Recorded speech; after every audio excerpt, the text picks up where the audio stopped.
नमस्ते मित्रों, कैसे हैं आप सब। आशा करती हूँ सुखी होंगे, संपन्न होंगे। तो आइए सुनते हैं जो हम सुन रहे हैं दशा माता के 7वें दिन की कथा। 7वें दिन की व्रत की कहानी इस प्रकार है। एक गांव में एक ब्राह्मणी रहती थी। उसका एक लड़का था। एक दिन वह लड़के से बोली कि बेटा, कुछ काम धंधा करने लगो तो घर का गुजारा हो जाए। तब लड़का गांव वालों की गायें चराने लग गया। एक दिन लड़का पशुओं को पानी पिलाने के लिए घाट पर गया। वहाँ कुछ स्त्रियां स्नान करके दशा रानी का गंडा ले रही थीं। उनका एक गंडा अधिक था।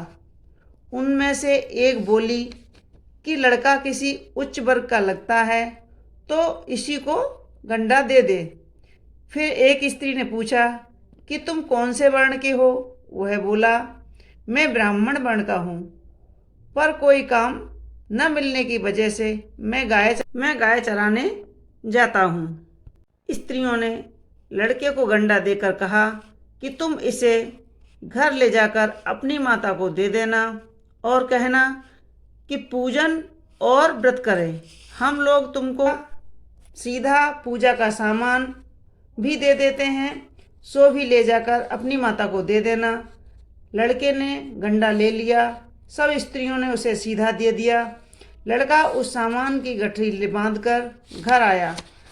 लड़के ने बुढ़िया से सब हाल कहकर दशा रानी का गंडा व सामान भी उसे दे दिया। बुढ़िया ने गड्ढे को प्रेम पूर्वक लेकर माथे से लगाया। उसी दिन से वह व्रत करने लगी। 9 दिन तक कथा कहानी कहती रही। 10वें दिन उसने गंडे की पूजन की तैयारी की। वह देहरी के बाहर लीप रही थी कि एक वृद्ध दरिद्र स्त्री द्वार पर आकर बुढ़िया से बोली कि क्या करती हो बहन। वह बोली कि आज मेरे घर दशा रानी का पूजन है। तब उस वृद्ध स्त्री ने कहा कि मुझे प्यास लगी है, थोड़ा सा पानी पिला दो। तब बुढ़िया ने कहा, जरा तुम ठहरो, कटोरी ढूंढ लाऊं तब तुमको पानी पिलाऊं। बुढ़िया कटोरी लेने अंदर गई। तब तक मैली कुचैली जो स्वयं दशा रानी थी, उसने पढ़ेरी पर एक सोने का घड़ा रखकर वहाँ से अंतर ध्यान हो गई।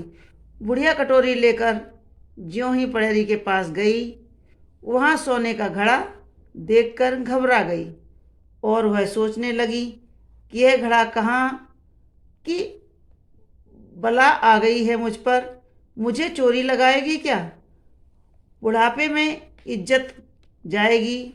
इसी चिंता में बुढ़िया की खोज में बाहर निकली। तब तक उसका लड़का आ गया। उसने पूछा कि माँ, किसे खोजती हो। वह बोली कि एक बुढ़िया न जाने कहाँ से आई थी और यहाँ सोने का घड़ा रखकर चली गई। उसने लड़के ने कहा कि वह तो दशा रानी थी, उन्होंने यह घड़ा तुमको दे दिया है। अब जो फिर आवे तो उनको अच्छी तरह से स्वागत करना। अब बुढ़िया ने नदी में नहाकर आई तो सामने सोने का घड़ा भरा दिखाई दिया और उत्तम वस्त्र एक किनारे पर रखे थे।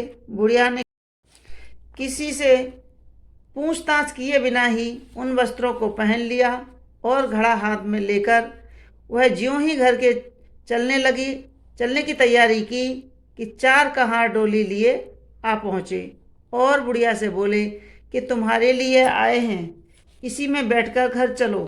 आगे देखती क्या है कि जहाँ टूटी फूटी झोपड़ी थी वहाँ कंचन के महल खड़े हैं।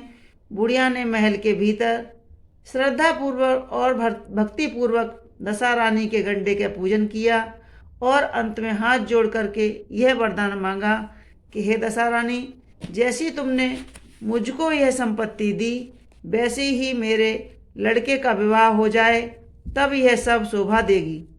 कुछ दिनों बाद लड़के का विवाह हो गया और बहुत ही सुंदर सुशील बहू घर में आ गई। तब बुढ़िया ने दशा रानी से दूसरा वर मांगा कि जैसी मेरे बहू बेटा के हैं वैसे ही पोता पाऊँ। कुछ दिनों बाद बुढ़िया के लड़के को भी लड़का हो गया। एक दिन बुढ़िया ने बहू को समझाया कि मेरी यह सब संपत्ति दशा रानी की दी हुई है, उन्हीं की कृपा से तुम भी इस घर में आई हो। यदि मैं मर जाऊं और कभी एक मैली कुचैली बुढ़िया तुम्हारे घर आए तो उसका विनयपूर्वक स्वागत करना। यदि उसकी नाक बहती हो तो उसे आंचल से पोंछना, घिन नहीं करना। जब कभी दशा रानी के गंडे पड़े तब उसको अवश्य ले लेना और श्रद्धापूर्वक उसकी पूजा करना। जब कभी तुम पर कोई संकट पड़े तब सुहागिनों को नौतना। दशा रानी की कृपा से तुम्हारी सब इच्छाएं पूरी होंगी। कुछ दिनों बाद बुढ़िया मर गई। तब दशा रानी ने सोचा कि चलकर देखना चाहिए कि अब बहू सास के वचनों का कहाँ तक पालन करती है। अब वह एक वृद्ध भिखारिणी का वेश धारण करके घर आई। उन्हें देखकर बहू उठकर खड़ी हो गई, पांव छुए दंडवत की और अपने बालक की उसकी गोद में डाल दिया। उसकी श्रद्धा भक्ति देख करके दशा रानी ने आशीर्वाद दे दिया कि तेरी धर्म बुद्धि हो, भगवान सदा तेरा भला करेगा, भंडार भरपूर रहे, कभी किसी बात की चिंता मत करना, तुझे ना होगी, जो इच्छा करेगी सो फल पावेगी। दशा रानी ने जैसी कृपा दृष्टि बुढ़िया माँ ब्राह्मणी पर की, वैसी ही अपने भक्तजनों पर अवश्य करना। मित्रों, यह थी दशा रानी की 7वें दिन की कथा। 8वें दिन की कथा हम आपको आगे के वीडियो में सुनाएंगे।